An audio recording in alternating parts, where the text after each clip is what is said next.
দেখো আমার বাগান থেকেই কিন্তু আমি কেটে এনেছি এই কুমড়োর ডগাগুলো।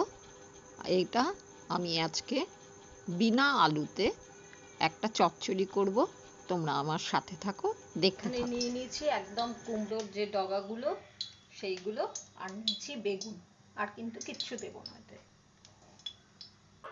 কড়াইয়ে তেল গরম হয়ে গেছে, এবার দিয়ে দিলাম একটা শুকনো লঙ্কা,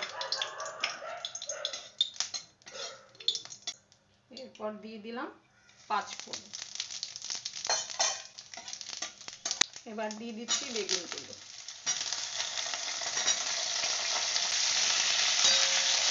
বেগুনগুলোকে একটু আমি ভেজে নিচ্ছি।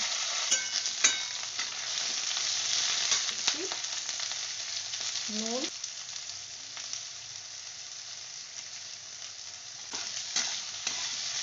বেগুনটা অর্ধেকটা ভাজা হলে পরে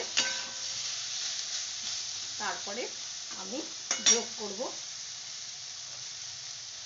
এই সর্ষে আর পোস্ত বাটা। এখানে আছে 3 টেবিল চামচ পোস্ত আর 1 টেবিল চামচ সর্ষে, রাই সর্ষে যেটা হলদে রঙের, সেইটা পুরো দুটো একসঙ্গে পেস্ট করে নিয়েছি। যারা তোমরা ঝাল খাও তারা এতে লঙ্কাও দিয়ে নিতে পারো।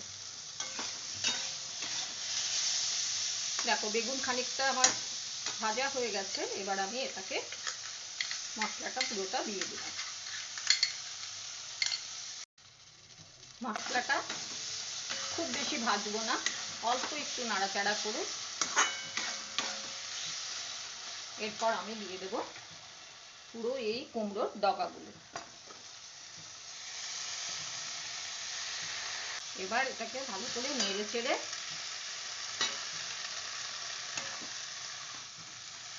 আমি শুধু চাপা দিয়ে দিয়ে বেশ খানিকক্ষণ কষিয়ে নেব। দেখো বেশ কিছুক্ষণ বাদে ফিরে এলাম। সবজি থেকেই কিন্তু পুরো জলটা উঠেছে, শাকটা থেকে। আমি এখানে আর কোনো জল ইউজ করব না, তাহলে টেস্ট কিন্তু অন্যরকম হয়ে যাবে। এই জলেই পুরো সেদ্ধ হয়ে যাবে। এবার আমি দিয়ে দিলাম একটুখানি চিনি। যে যেরকম মিষ্টি খাও সে সেরকম দেবে, আমি অল্প করেই দিলাম। একটু চিনি না দিলে এর স্বাদটা ভালো লাগবে না, তাই সামান্য চিনি দিয়ে দিলাম। এখনো এটা হতে বাকি আছে, আরো কিছুক্ষণ এটা হবে, পুরো ঝোলটা শুকিয়ে যাবে। দেখো ঝোল কিন্তু শুকিয়ে গেছে। এবার আমি এটাকে অফ করে দিয়ে স্ট্যান্ডিং টাইমে কিন্তু বেশ কিছুক্ষণ রেখে দেবো। এই সময় যদি কেউ মনে করো না, তাহলে 2 চামচ কিন্তু মানে টিস্পুনের 2 চামচ কাঁচা তেল দিতে পারো। আমি কিন্তু কাঁচা তেল ইউজ করলাম না, কিন্তু কাঁচা তেল দিলেও খেতে টেস্টি হবে। আমি তেল যতটা পারি কম দেওয়ার অনেক সময় চেষ্টা করি, তো তার জন্য আমি এটাকে বাদ দিলাম।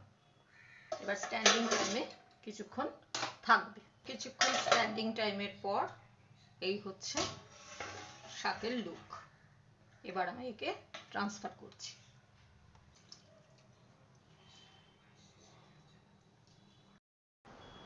এই হচ্ছে পুরো ফাইনাল লুক শাকের।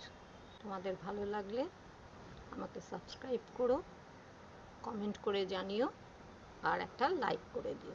সকলে ভালো থেকো, সুস্থ থেকো।